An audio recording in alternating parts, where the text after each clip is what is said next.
4 वर्षापूर्वी भैया मी असंच धाराशिव कारखाना झाल्यानंतर आम्ही एक दिवशी असंच ग्रामपंचायतमध्ये गप्पा मारत बसलो आणि मग मला त्यावेळेस कळालं की कारखाना कसा चालवायचा आणि कसा नाही. तेव्हा मी 3 कारखान्याचे चेअरमन होतो, तेव्हा मला हिशोब कळला. मग मला कळलं की मला आता पुढचा मार्ग लय सोपा आहे, कारण मला इतका काही हिशोब सांगितला आणि कारखाना कसा त्याचा आणि कसा घेऊन येईन मी, निवडणूक कशी लढवली एवढं भारी सांगितल्यावर कळालं की कुणाला किती कळतं ही मला बी कळालं होतं त्या दिवशी. त्याच्यामुळे मी नीटच मार्गाला लागलो, ते आता आमदारपर्यंत पोहोचलो. आमचे दीपक दादा जरा आता तळेकर सर गेले, परंतु या निवडणुकीचं वैशिष्ट्य, या निवडणुकीमध्ये भैया एका बाजूला सामान्य पोरं ज्याच्या सामान्य लोकांच्या हातात ही निवडणूक, प्रत्येकाला वाटायचं की आबा उभारलाय म्हणजे मी उभा राहिले. प्रत्येक माणूस माढा तालुक्यातल्या माढा मतदारसंघातल्या प्रत्येक गावात जात होता, प्रत्येक माणसापर्यंत जात होता.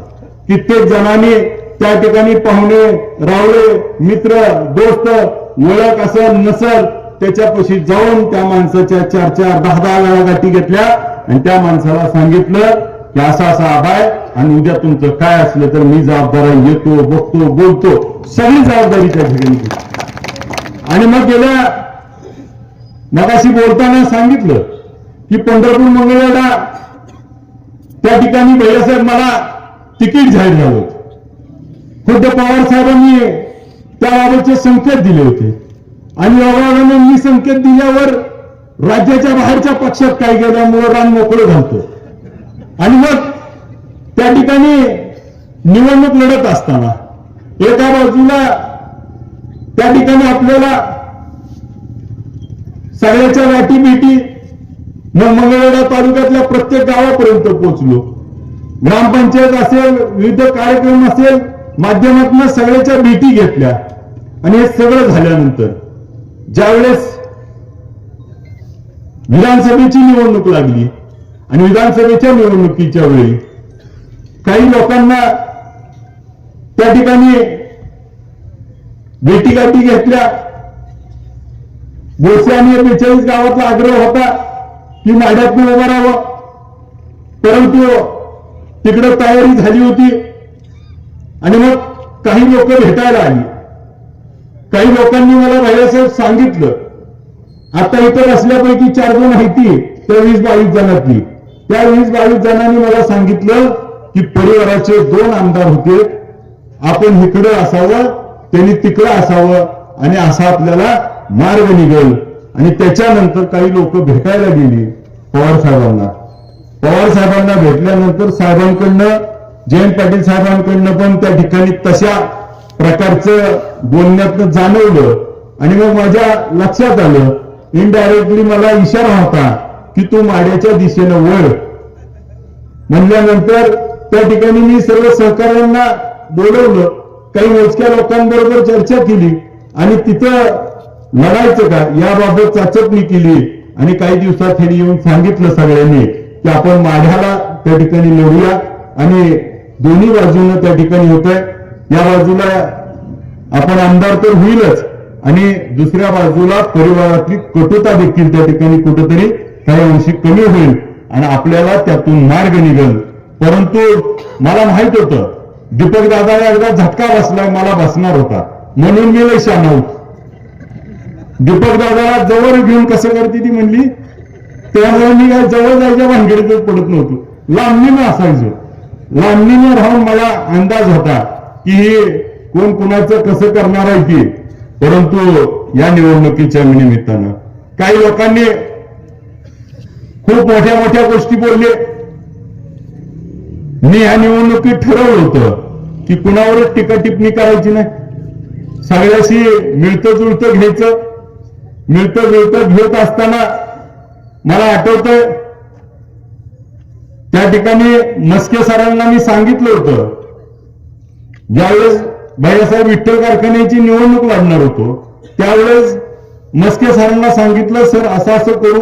सरांबरोबर दोस्ती वाढली आणि सरांकडून निरोप घ्या आणि सरांना फक्त म्हणलं ती होय म्हणलं ठीक नाही तर तुम्ही माझ्या संग पाहिजे.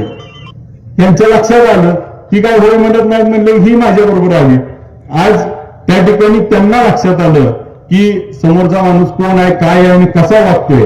ज्यावेळेस वैचारिक माणसं जुटतात, त्यातल्या त्यात शिक्षक, प्रबोधक आणि त्यानंतर सगळेच ज्येष्ठ गावातले मोहन भाऊ असतील, मारुती भाऊ असतील, त्या ती जरा ती तिकडचा अनुभव घेऊन आले ते मागल्यानं पहिल्या जरा त्यांना झटका वाजलाय. इथली सगळ्याच लोकांनी भैयासाहेब त्या ठिकाणी साथ द्यायची ठरवली आणि साथ देत असताना विठ्ठल कारखान्याच्या निवडणुकीमध्ये त्या ठिकाणी ज्यावेळेस यश आलं त्यामध्ये आपण काही गोष्टीचा विचार करायला पाहिजे. भैयासाहेब पोटनिवडणुकीत आमच्या दीपक दादाचाच राष्ट्रवादीचा राजीनामा गेला होता आणि त्याचं परिणाम कुणी भोगलं, कुणासाठी कुणी वोट दुडून घेतला आणि कुणाचं नुकसान झालं माझ्या लक्षात आलं. त्याच्यानंतर विठ्ठल कारखान्याची निवडणूक लढताना त्या ठिकाणी दीपक दादांना आम्ही बसलो होतो शेवटच्या क्षणापर्यंत, परंतु ही म्हणाई झाला का 1000-2000 सुद्धा पडत नाही, 2000 यांना पाडलं. पण त्या ठिकाणी दीपक दादाची पहिल्या दिवशी बसण्याची भूमिका होती की कुठेतरी आपण एकत्र आलं पाहिजे. मी दादाला म्हणलं आता नाही आलं तर पुढच्या वेळेस तुम्ही जायचं तिकडे बंद करा, ही बी तिकडे जायचं बंद झाले आणि ह्यांनाही झटका बसला. ह्या सगळ्या माध्यमातून आपल्या बाजूनं आम्ही सातत्यानं भैयासाहेब प्रयत्न करत होतो की एकत्र त्या ठिकाणी काम करूया. विधानसभेच्या निवडणुकीच्या वेळी देखील अशाच प्रकारे काही गोष्टी घडल्या, या वकील सगळ्या अशाच काही गोष्टी घडल्या. आम्ही या माध्यमातून सातत्यानं त्या ठिकाणी टीका टिप्पणी टाळत होतो. पण मला आठवतंय विठ्ठलच्या निवडणुकीत बोललेलो डायलॉग, राजा का बेटा राजा नहीं बनेगा, जो काबिल होगा वही हकदार होगा. त्याच धर्तीवरती लोकांनी देखील ज्याला काम करायची, लोकांमध्ये राहायची आणि लोकांचा विश्वास जिंकायचा आहे, त्या लोकांनी माझ्यावरती विश्वास ठेवला आणि त्या निवडणुकीत देखील यश दिलं. ह्या निवडणुकीत तो डायलॉग परत पुढे आणला. पण डायलॉग कोण म्हणतंय त्याच्यावर सगळं अवलंबून असतं. त्याच्यामुळं मला म्हणली मुंबईला जाऊ देत नाही, मी मुंबईला जाऊन मुंबई गाजवून आलो. आता कोण कुठं आहे त्याचा विचार बी आपल्या आपण करायची गोष्ट आहे. मला टीका टिप्पणी करायची नाही, परंतु प्रत्येक वेळी आपण कोणते काय कसे निर्णय चुकलोय त्याचं आत्मपरीक्षण करण्याची देखील आम्ही पण निवडणुका लढलो, काही निवडणुकीत जय झाला, काही निवडणुकीत पराजय झाला, परंतु आम्ही देखील स्वतःला त्या ठिकाणी आत्मपरीक्षण करून त्या ठिकाणी झालेल्या चुकावरती त्या ठिकाणी परत चुका होणार नाहीत आणि सगळ्यांना सोबत घेऊन काम करण्याची भूमिका घेतली आणि त्या भूमिकेतनं यश हे पुढचं आलं. आज ज्या ज्या लोकांनी भैयासाहेब मला आशीर्वाद आता मस्के सरांनी सांगितलं की बापूंचा आशीर्वाद मला मिळाला. खरं आहे, कारण 2004ला बापूची बॅटरी मी धरली होती, त्यामुळं गावाला माहित होतं, गावानं त्या ठिकाणी 550 लीड दिलं. एका बाजूला डांबरी खडं पडलं हेलपाट घालून, पण ती जुळू दिली नाही. अक्षरशः मला त्या दिवशी तर वैशिष्ट्य वाटलं की भैयासाहेब त्या ठिकाणी हाणामारीवर आपण कुठल्या परंपरेत आहोत, कुठं आहोत आणि एखाद्या निवडणुकीला किती मनावर घ्यायचं हे देखील विचार करण्याची गोष्ट होती. परंतु प्रत्येक वेळी मीच किती शहाणा, मीच किती भारी आणि माझंच सगळं हे तत्व आता कुठेतरी आपल्याला देखील आम्ही त्या ठिकाणी झालेल्या चुका सुधारल्या. चुकीची ह्याच व्यासपीठावरनं हितूनच त्या ठिकाणी झाली असेल तरी माफी देखील मागितली होती, परंतु पाना काय फुटला नाही आणि त्या ठिकाणी माझ्या भोसे ग्रामस्थांना मतदाराला मात्र त्या ठिकाणी पाना फुटला. त्यांनी मात्र मला भरभरून त्या ठिकाणी दिलं. त्या मतदार राजाचा आशीर्वाद मिळाला, त्यांचा आभार मानायला आलोय. हे आभार मानत असताना आपण सगळ्यांनी निवडून दिलं. निवडून दिल्यानंतर त्या ठिकाणी 30 वर्षाची सत्ता 3 महिन्यात 30,000 त्या ठिकाणी आपल्या सगळ्यांच्या आशीर्वादानं आपण त्या ठिकाणी विजयश्री प्राप्त करून दिला. आणि हा विजयश्री निस्ता आमदार म्हणून नाव लावण्यासाठी नाही. पहिल्या दिवशी विधानसभेची पायरी चढत असताना विधानसभेच्या पायरीवरती डोकं टिकून नतमस्तक झालो आणि त्या पंढरीच्या पांडुरंगाला जाताना नामदेव पायरीला जसं डोकं ठेवतो ते भाव मनामध्ये घेऊन त्या पांडुरंगाच्या मंदिरात जातो, तसं त्या विधानसभेमध्ये पाऊल ठेवलं. आणि मग त्या ठिकाणी पाऊल ठेवत असताना आत गेल्यानंतर छत्रपती शिवाजी महाराजांपासून सगळ्या महापुरुषांना अभिवादन करून पांडुरंगाला, आई माडेश्वरीला, माझ्या मतदारसंघातल्या सर्व मतदार राजाला त्या ठिकाणी साक्षी ठेवून शपथ घेतली. ही शपथ घेत असताना शपथ झाली आणि भैयासाहेब मला तो आमदाराला बॅच मिळतो. तो बॅच ज्यावेळेस लावताना मी माझ्या आईला सोबत घेऊन गेलो. आयुष्यातला सगळ्यात माझ्या हळवा क्षण होता. माझ्या आईनं माझ्या ज्यावेळेस खिशाला बॅच लावला, आईच्या डोळ्यातून खळकून धार पाण्याची आली आणि त्या आईनं जी मला मिठी मारली आणि आईला ऊर भरून आला, ह्याच्यापेक्षा मला आनंद आमदारपेक्षा पण मोठा त्या आईनं दिलेला आशीर्वाद होता. आणि ती सगळं आनंद अश्रू तुम्ही दिलेला मतदाराच्या आशीर्वादामुळे मिळालाय. आपले कधीही मी त्या ठिकाणी उपकार विसरू शकणार नाही. आपल्याशी कायम स्वरूपी त्या ठिकाणी प्रामाणिक राहण्याचा, रात्रंदिवस पाळण्याचा त्या ठिकाणी ध्यास घेऊन मी पळतोय. अधिवेशन सुरू झालं. मगाशी तळेकर सरांनी सांगितलं, अधिवेशनामध्ये पहिल्या दिवशी शोक प्रस्ताव होता, बोलता आलं नाही. दुसऱ्या दिवशी त्या ठिकाणी बोलायचं आणि मग नंबरच लागला नाही. कसा लागतो काय लागतो माहित नाही. आमच्याबरोबर भैयासाहेब पीए होता, ती बी नवा, आम्ही बी नवं. आता काय करायचं? तिसऱ्या दिवशी आम्ही त्या ठिकाणी ज्यावेळेस गेलो त्यावेळेस मला एक जणांना सांगितलं, आमदारांगे अध्यक्षाला भेटामध्ये मिळते. मी आपलं प्रश्नाचा ती सगळं तयार केलेलं जाऊन अध्यक्षांनाच भेटलो. अध्यक्ष म्हणले तुम्ही कसं काय आला? म्हणले पीए पाठवली. म्हणलं साहेब पीए नवीन मीच आलो. मी आलो म्हणून माझा पहिल्यांदाच नंबर. औचित्याने मी बोलायला चालू केलं.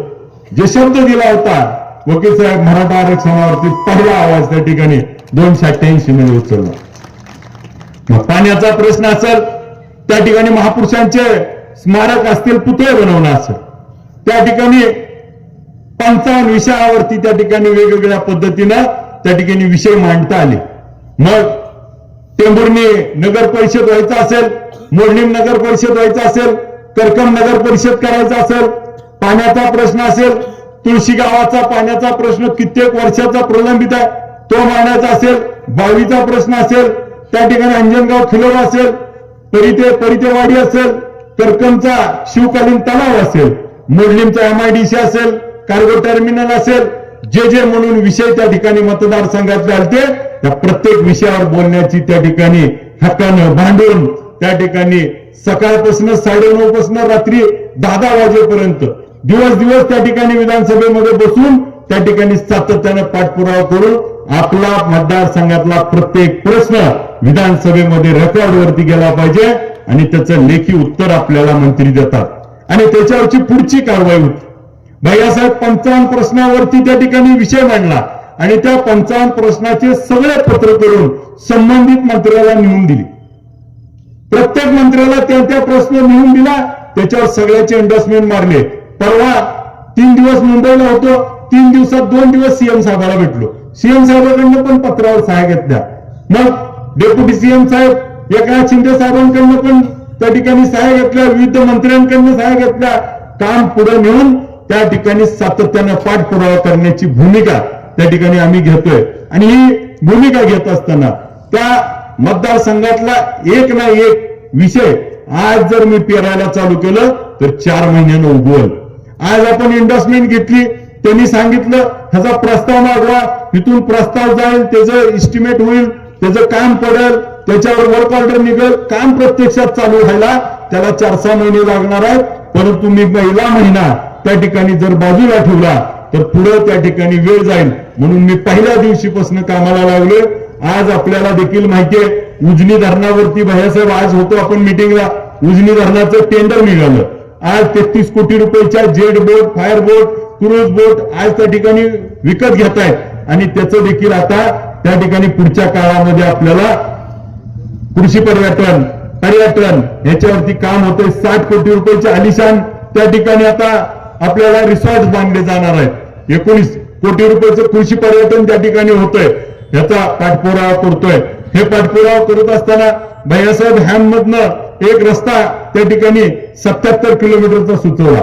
आजच सकाळी ते पीडब्ल्यूडीच्या अधिकाऱ्यांबरोबर मिटिंग झाली आणि मग तो पिंपळनेरवरनं निघाल्यानंतर उजनी होळे त्या ठिकाणी वरवडेवरनं आपल्याला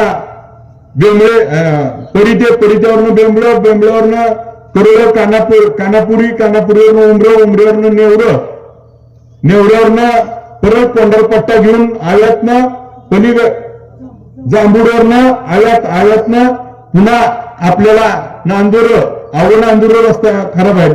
नांदुरावरनं त्या ठिकाणी पटवर्धन कुर्लीतनं शेवटवरनं भोसवरनं भोसपाटी, मेंढापूर, पांढरेवाडी मेंढापूर आणि त्या ठिकाणी तुंगत पर्यंत आपला सुस्त्या ह्याच्यापर्यंत रोकड्यापर्यंत हा 77 किलोमीटरचा प्रस्ताव आम्ही हॅम मध्ये त्या ठिकाणी करण्यासाठी पाठपुरावा करतोय. दुसरा माणेगाव गटातला त्या ठिकाणी जो हॅमचा रस्ता आहे त्याला देखील प्रस्ताव दिलाय. आपला समोरनं जो जाणारा रस्ता आहे आज भैयासाहेब सगळ्यात जास्त ट्रॅफिक असणारा रस्ता म्हणजे पंढरपूर टेंभुर्णी आणि तोच त्या ठिकाणी 4 लेन व्हायचा राहिलाय. त्या ठिकाणी गडकरी साहेबांना भेटलो, गडकरी साहेबांकडून एंडोर्समेंट घेतली, त्याचं पत्र देखील पुण्याला आलं आणि त्याचा आता करमाळ्यावरनं त्या ठिकाणी टेंभुर्णी पर्यंतचं काम आता त्या ठिकाणी भूसंपादनात सुरू होईल आणि टेंभुर्णीपासून पंढरपूरला रिंग रोड आणि त्या ठिकाणी मंगळवेढ्यापर्यंत 4 लेन होईल आणि तो 4 लेन झाल्यामुळे ह्या रस्त्याचा मोठा आपल्याला दिलासा मिळेल. ह्या रस्त्यात शेतकऱ्याला त्या ठिकाणी 2 रुपये मिळतील आणि या रस्त्याची वाहतूक या पंढरपूरच्या दृष्टीनं त्या ठिकाणी चांगली सुखकर होईल. अशा पद्धतीचं सातत्याने पाठपुरावा कामाच्या माध्यमातून करत असताना काल तर भैयासाहेब मी मुंबईत होतो, आपल्याला पण बोललो आणि आज सकाळी बैठक होती. रात्री सिद्धेश्वरनं सोलापुरात पोहोचलो. सकाळी पोहोचल्यानंतर 9 वाजता भैयासाहेब मी पीडब्ल्यूडीची मीटिंग घेतली. पण त्या पाण्याच्या संदर्भात 10:30 वाजता मीटिंग होती. 10:30ला आता ही म्हणत होते कॅनलला पाणी उद्या 9 वाजता सकाळी सोडणार बरं का. आज बैठक झाली. काय झालं आज बघा 2 खासदार आणि 5-7 आमदार आणि मीटिंग झाली. मीटिंग झाल्यावर पाणी सोडायचं डिक्लेअर केलं आणि राधाकृष्ण विखे पाटील साहेबांनी बाईट देऊन सांगितलं उद्या सकाळी 9 वाजता पाणी सोडणार आहे आणि तुम्ही जसं करायला लागला तसं कोणतरी गेलं आणि पुन्हा पत्र दिलं म्हणलं पाणी सोडलं आम्ही. तसा प्रकार व्हायला लागलाय. त्याच्यामुळे पाण्याच्या बाबतीत मगाशी बोलताना सांगितलं की मस्के सरांनी 4 पाळ्या, आज आम्ही भैयासाहेबांनी त्या ठिकाणी सांगितलंय 4 ना 5 पाळ्या व्हायला पाहिजे आणि 5 पाळ्याचं नियोजन करण्यासाठी त्या ठिकाणी काटेकोर पाण्याचं नियोजन करूया. सीनामारा उपसा सिंचन योजना देखील उद्या त्या ठिकाणी सुरू होईल. शेवटच्या माणसापर्यंत टेल टू एड पाणी त्या ठिकाणी सीनामारातनं कुकडी त्या ठिकाणी पाणी असेल, बोगद्यातनं पाणी असेल, हे पाणी सगळं जाऊन आपल्याला पुढचा वर्षभर पाणी पुरवण्याचं नियोजन काटेकोर पद्धतीने करण्याचं नियोजन आम्ही त्या ठिकाणी केलंय. त्याचबरोबर आजच्या बैठकीत आम्ही त्या ठिकाणी उजनी धरणापासून कर्नाटक पर्यंत बंधारे मोठे हायड्रोलिक पद्धतीचे करावे जेणेकरून नदी पात्रामध्ये 2 TMCचा एक बंधारा झाला तर 11 बंधारे त्या ठिकाणी प्रस्तावित करायचे.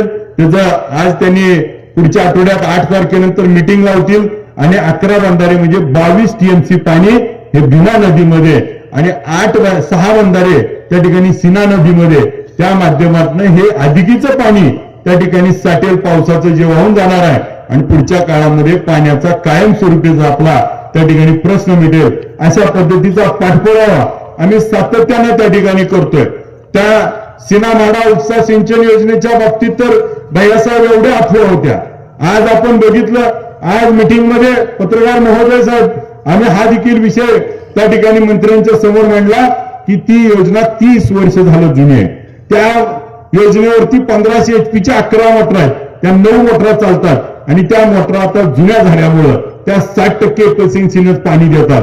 त्यामुळे नवीन मोटरा टाकाव्या. त्याला असणाऱ्या जी पाईपलाईन आहे 6.5 किलोमीटर, ती 12 इंची जाडी जी होती ती आता त्या ठिकाणी 30 वर्षांना ती पातळ झाली आहे, त्यामुळे सारखी लिकेज होती. तर ती नवीन पाईपलाईन टाकावी आणि त्याचा प्रस्ताव करून पुन्हा एकदा ह्या योजनेला त्या ठिकाणी बळ देण्यासाठी देखील आम्ही त्या ठिकाणी मागणी केली. त्याच्यावर देखील पुढच्या आठवड्यात त्या आम्हाला सकारात्मक मंत्री महोदयांनी उत्तर दिले. माणेगाव उपसा सिंचन योजनेच्या बाबतीत देखील पुढे आपल्याला महामंडळातून पुढे परवानगी मिळते आहे आणि हा सातत्याने आम्ही प्रयत्न करतोय की आपल्या मतदारसंघात दिलेले सगळे प्रश्न मार्गी लावण्यासाठी. भैयासाहेब, आज आपला उजनी धरणापासून त्या ठिकाणी खालीपर्यंत पट्टा हा कृषी बेल्ट आहे. मग आपल्या इथं नेमका विषय आलाय काय, तर आमच्या इकडे लाईट त्या ठिकाणी टिकत नाही, म्हणून आपल्या पंढरपूरला 220चं त्या ठिकाणी सबस्टेशन आहे. आम्ही त्या ठिकाणी आता मुख्यमंत्री महोदयांना, ऊर्जा मंत्री असल्यामुळं त्यांना पत्र दिलंय की या कर्कम आणि या पंढरपूरच्या मध्ये 400 केव्हीचं त्या ठिकाणी सबस्टेशन व्हावं, जेणेकरून हा जो काही लाईटचा विषय आहे हा कायमस्वरूपी या 2-3 तालुक्यातला त्या ठिकाणी मिटेल. त्यामध्ये माढा तालुका असेल, पंढरपूर तालुका असेल आणि मोहोळचा काही भाग असेल. आपल्याला या माध्यमातून इथं 400चं एक सबस्टेशन, माढ्यामध्ये 220चं शहरामध्ये एक सबस्टेशन वाढवून त्या ठिकाणी त्या लाईटचा प्रश्न मार्गी लावावा. आधी जे डीपी देण्यासाठी मगाशी मस्के सरांनी सांगितलं डीपीच्या बाबतीत, ते तर आता मस्के सर सहज होणारी काम आहे ती, परंतु आपल्याला अजून किती डीपी लागणार आहे. आज आपल्याला सोलार पंपाची योजना आहे, 9 लाख पंप सरकारकडे शिल्लक आहे. आपण ज्याच्याकडे विहीर आहे, बागायत आहे, बोर आहे, यांनी मात्र सोलारला अर्ज करून सोलार बसवून घ्यावं, म्हणजे कायमस्वरूपी दिवसभराचा पाण्याचा प्रश्न मिटेल आणि पुढच्या काळात आपल्याला 25 वर्ष त्याचा मेंटेनन्स येणार नाही. त्याचे अर्ज करा, त्याला लागेल त्या योजना आपल्यापर्यंत पोहोचवण्यासाठी आम्ही पाठपुरावा करूया. या माध्यमातून आरोग्याची सेवा करण्यासाठी भैयासाहेब मी निवडून आल्यापासून 130 मुख्यमंत्री सहायता निधीला पत्र दिली आणि काही ठिकाणी तर मोहोळचा आला तरी पत्र देतोय, 17 गाव असल्यामुळं. सांगोल्याचा कोण आला तरी पत्र देतोय. मंगळवेढा, पंढरपूर कुठलाही आला कशालाच नाही म्हणत नाही. एक जणांना परवा मी सांगितलं बोलताना, बार्शीला त्या ठिकाणी हॉस्पिटलमध्ये आबा एक पेशंट ऍडमिट होता. त्या माणसाचा मला फोन आला की मी नागपूर अधिवेशनला होतो आणि म्हणले की मला मुख्यमंत्री सहायता निधीचं पत्र पाहिजे आणि मी असं बार्शीच्या दवाखान्यात कॅन्सर हॉस्पिटलला आहे, तर मी कुठे येऊन पत्र नेऊ. म्हणजे तुम्ही कुठेच येऊ नका, नाव फक्त द्या. मी पीएला सांगितलं ह्यांना पत्र व्हॉट्सअप कर. त्यांना पत्र व्हॉट्सअप केलं, इकडे हेल्पटाईप करू दिला. त्यामुळे त्या माणसाचा हेल्पटाईप वाचला, त्याला पेशंटच्या जवळ राहिला. एवढ्या तत्परतेने आम्ही काम करण्याचा प्रयत्न करतोय. पुढच्या काळात देखील हाच काम करण्याचा आम्ही कायमस्वरूपी प्रयत्न करत राहील. आपल्याला काही लोक अफवा पसरवत होती, अफवा बिफवा आता सगळ्या संपल्या. इथून पुढे हे काम आणि काम बोललं जाईल. पुढच्या काळामध्ये भैयासाहेबांच्या मार्गदर्शनाखाली त्या ठिकाणी टर्मिनल होईल, रेल्वेचा, हायवेचे असे बरेच केंद्रातले विषय देखील सातत्यानं आम्ही पाठपुरावा करून मार्गी लावूया. इथं देखील आज आम्हाला भैयासाहेब काही जण सांगतील की परवा एक जणांनी तर असं मला ते व्हिडिओ बघितला, मला माहित नव्हता, कोणतर बुके घेऊन कुणाला तर भेटायला गेलतो आणि खाली कमेंट वाचली आम्ही, 4 पाडून आलाय, 3 पाडून आलाय, 2 पाडून आलाय आणि बुके सुद्धा हात लावणार ती. असं मी बघितलं बरं का, मला माहित नाही. कांचननं दाखवलं मला खरं सगळं की कांचनचं सारखं असलं काय तर असलं दाखवतं आणून, हात सुद्धा लावणार ती. आणि आम्ही मात्र त्या ठिकाणी रोज आज त्या ठिकाणी जाऊन सगळ्याला भेटून येतोय. मला एक जण काय म्हणलं म्हणजे, भैयासाहेब निवडून आला आणि तुम्ही मुख्यमंत्री उपमुख्यमंत्र्याला भेटून आला, तुम्ही इकडून निवडून आलाय. मी म्हणलं काय अडचण नाही म्हणलं, पुन्हा ही अजून तिकडे जाऊन चिटकायच्या आधी मी तिकडे रस्ते बंद करतो. काय यांचं खरं नाही, हे कुठं बी असते त्यामुळे तिकडे जाऊन रुमाल टाकून आलोय, ह्यांना तेवढं बसू ठेवू नका. कारण भैयासाहेबांना दोस्त असावा, मगाशी तळेकर सरनी सांगितलं कसा दोस्त असावा खरा, नाहीतर आमच्या सगळ्या दोस्तांनी मला आमदार केलं आणि एकानं मुगळ्यात आमदारच होतील नाही. काय घोटाळा केला कुणाला माहिती. आणि इतका सल्ला ऐकला दीपक दादांनी की दीपक दादाचा मी कुणाचा किती सल्ला ऐकावा आणि कुणाचं काय होतंय मेळच बसू द्यायचा नाही. भैयासाहेब तुम्ही साक्षीदार सगळं रोखलं. फक्त नसके सर एका जर तुतारीवर उभा राहिली ही आमदार होईल म्हणून त्याला पाडून बसले. म्हणजे माझं वाटोळ झालं चालतं पण ह्याचं करू द्या, ह्याचं काहीच नाही ना. पण एक मन फक्त लक्षात ठेवा, कावळ्याच्या श्रापानं गाय मिळत नसती एवढंच लक्षात ठेवा. आपण माझा सत्कार केला, मान सन्मान दिला, आपण सगळ्यांनी त्या ठिकाणी भरभरून आशीर्वाद दिला. आपल्या सगळ्याचा आशीर्वाद प्रेम असंच कायमस्वरूपी आमच्या पाठीशी राहावं. आपण आमदार म्हणून काम करण्याची संधी दिली. मी या निमित्ताने एवढंच सांगतो, आमदार म्हणून आपल्या कोणत्याही प्रसंगाला कुठेही त्या ठिकाणी रात्रंदिवस आज देखील मी आपल्या सगळ्याच्या साक्षीनं पळतोय. उद्या याच्यापेक्षा जास्त ताकदीनं पळत राहील. मगाशी आता तळेकर सर दादांना गेले घेऊन त्या ठिकाणी भैयासाहेब मला सांगते ती उशिरा त्या ठिकाणी हे करू नका रात्री. पण आता काय माहितीये का, आता वाजलं 10, तिथून जास्त 11, पंढरपुरात अजून 5-50 माणसं वाट बघते ती. आता त्यांना न भेटता जायचं घरी. मग आता हीच 2 वाजवती ती. संध्याकाळी तळेकर सर येते ते 2 वाजता आणि पुन्हा उठवायला भारत पुणे तर मस्के सर 7ला येते आणि पुन्हा म्हणते जरा आराम करा. कसं करायचं तीच कळत नाही. त्यामुळं आपल्या सगळ्याचं प्रेम आशीर्वाद असाच मिळत राहील. आपण दिलेल्या प्रेम आशीर्वादानं त्यातल्या त्यात भोसेकरांनी जो विश्वास प्रेम दिलाय, या प्रेमाला कधीही त्या ठिकाणी तडा जाऊ देणार नाही. आपली सगळी कामं त्या ठिकाणी पुढच्या काळात करूया. भैयासाहेब एक काम तुम्हीच तेवढं करायचं जाहीर करून टाका, म्हणजे मग आपण त्या ठिकाणी मोकळं झालो आणि ती काम देखील आपल्याला लगेचच त्या ठिकाणी करायचंय आणि ते करण्याच्या संदर्भात देखील आम्ही काम करूया. बार्डी